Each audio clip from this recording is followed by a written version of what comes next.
in October of 2017 that we were going to stand together and to change this system. And then they say, well, how did you do it? Because we actually gave a damn enough and didn't worry about who wasn't here, and we stood together.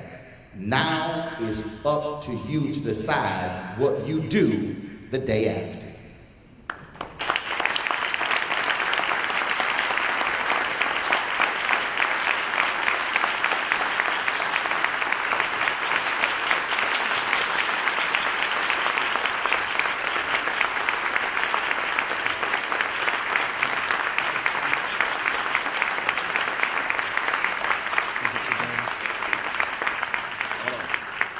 I see you, Howard Fuller.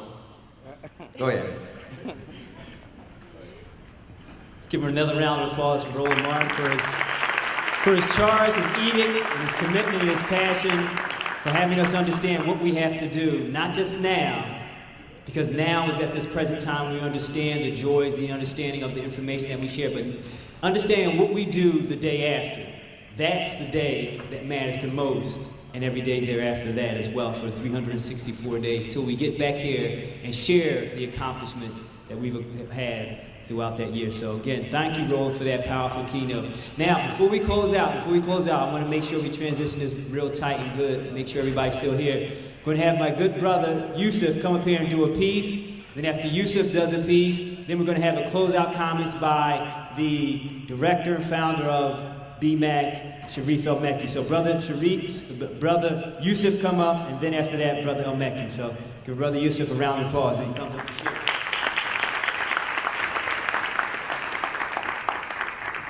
Good afternoon. How you guys feeling? Good? Tired, huh? Okay. I'm gonna keep it very short and brief. First, I want you guys to give a round of applause for yourselves. It's been a beautiful evening for coming here to support this wonderful cause. By show of hands, could I see my black male educators in the room? Okay. Clap it up for these guys right here. And I just want to say something very short. It was because of you that a young man like myself, you guys actually saved my life. I want to tell you that. Principal El-Mekki over here was my principal in elementary school. And I remember certain things he didn't know, and I never told him to this date, but so many days he saved my life. Growing up in Southwest Philadelphia, by the time I was 18, 25 of my friends had been gunned down and murdered. So I was living in this neighborhood hopeless. And the only time I ever felt hope was when I came to school and I saw my principal and he spoke life into me. I saw the smile on his face. He was invested in my education. I knew that if I would fail, I would let him down. You know, so my success was directly tied to his success. So I would try to be better and be greater and do things to not let him down. So I want to thank you so much, Brother El-Mekki, for the things that you did, directly and indirectly. As a result, I'm a LaSalle graduate today. I graduated 4.0 GPA. You know, leadership and global understanding. I'm currently in law school in Al-Azhar University in Cairo, Egypt. This year I launched my own men's line, bespoke and made-to-measure tailored suits out of Cairo, Egypt we manufacture, and I publish a collection of my own poetry because of men like you that invested in me. All right, so you can clap it up for that. So I want to share two short pieces from the book. Is that okay? Sure. Very good. So the first piece is when I was in school, my family's from West Africa, and I remember I used to come, I had influence from my mother and my father. So, you know, we used to have like a very West African home. It was almost like you could step into my house and you stepped on Liberia, right? You know, so I remember my father on graduation, he came to my school and he had the, you know, the big African garment on, the tall kufi, leaning to the side, touching his ear. My mom had the big, you know, garment on and things like this. And I was embarrassed of my parents. Why you guys gotta dress like that? You can't dress like everybody else. They're gonna know I'm African, the jig's gonna be up, right? Because I would get teased in school. Students would call us things like African booty scratcher, right? Africans living. Some of y'all was doing it too, right? Teasing us, right? So for a significant portion of my life, I was embarrassed of being West African.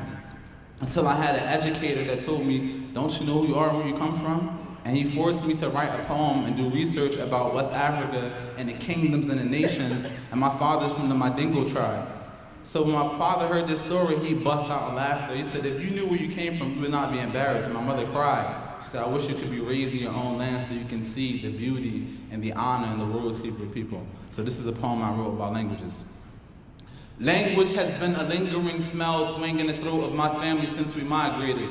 My breath reeks of Africa. Homeland, motherland, the aroma of Arabic drowned in seasoned crown on a bed of baked broken bits of Liberian English, over-marinated my dingo, tenderizing my tongue like vinegar, dialect dripping into my diaphragm, tattooing my chin of traditions. I never knew that saliva could taste this good. I live in a household with 5 functioning languages, able to address my family in several distinctive tongues, ahlan wa sahlan, dao, taramate, how's my people doing? Oh, we're doing all right. Decades of indigenous beliefs, rituals, and customs wedged between my teeth like cassava. I was born a walking translator. My pyramid-shaped brain trained to decipher expressions like hieroglyphics. This country would be the death of me. The aroma of Arabic, the teasing, mimicking sounds that did not belong to my tribe. Hey you, African booty scratcher, how come you Africans smell so bad? Grimacing at the aroma of fried plantain and fufu on my garments, I begin to abhor my lineage. America, this country of contradiction only wants to distill diversity, cut cultural beliefs into assimilation, generations dismembered like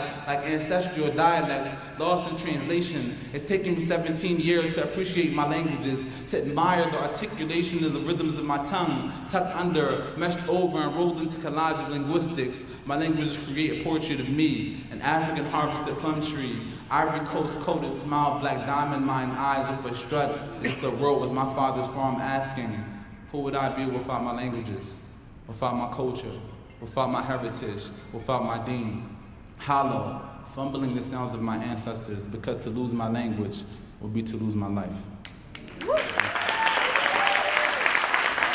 I appreciate that, thank you.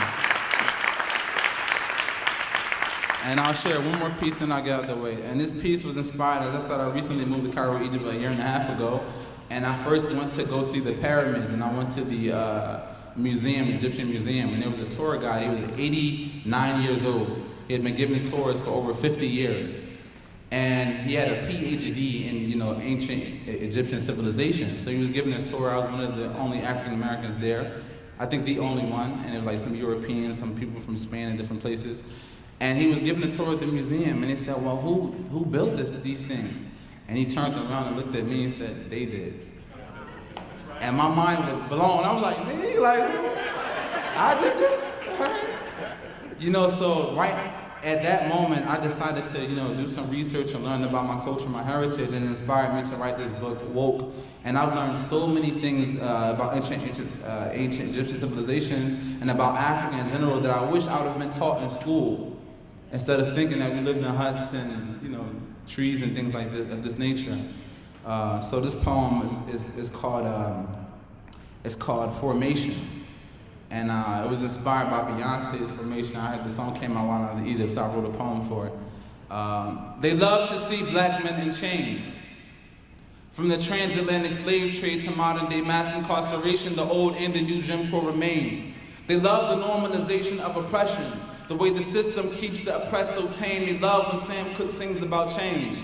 So as long as words don't manifest the things. They love the way we wait for change, the way we pray for change, the way we beg for change, the way we rob, steal, and kill for change. They love the way we wait for change, the way we sell our souls for cheese, the way we love the trap, the way we jig and bleed to the beats of gangster rap. They love Lil Wayne and 2 Chainz, both mental and physical. They love to see black men in 2 Chainz. They love and hip-hop, especially when hip-hop keeps black bodies twerking and black minds deranged. They love our irony, the way some communities are economically handicapped, yet we rise every payday to feed the economy. They love our hyper-consumerism and hyper-materialism, but they hate to see the African with that Mansa Musa in them, so they hate to see black men in chains, but they hate to see black men as kings, but they love to see black men as chains. They love Beyonce till Beyonce reverberated her people's pain. They hate it when we are informed. They love to see black men in formation up until the Black Panthers reign. Now they love to see black men in formation only in basketball games. They love the plaque stadiums and cut for LeBron James, but the intellectual prowess of James Baldwin drove them insane.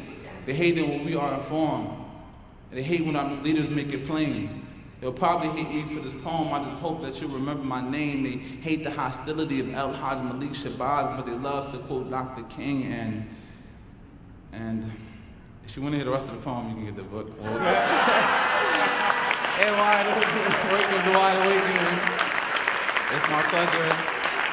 Thank you for coming out. Oh, standing ovation. Hey. Let me get this on Instagram so I can show my mama.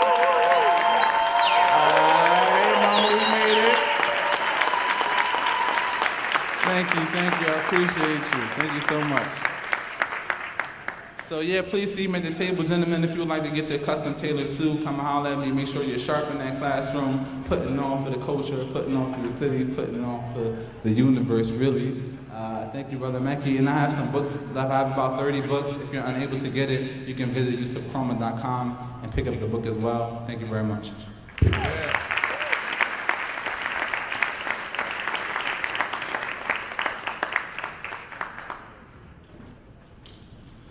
Wow, what a weekend. Give it up for yourselves.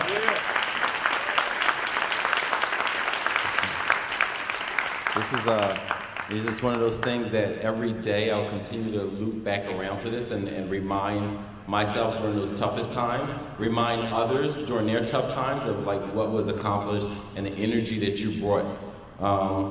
Before I wrap up, the survey that we talked about yesterday is in the app, so please, before too many hours and days go by, please give us your feedback. We need that. As you know, this is our 8th convening. Every single convening was informed by our participants in our community. And our community, all it did this time was just grow larger and stronger. All right, so we need that feedback. So that's one. Then second, just thank you for sacrificing.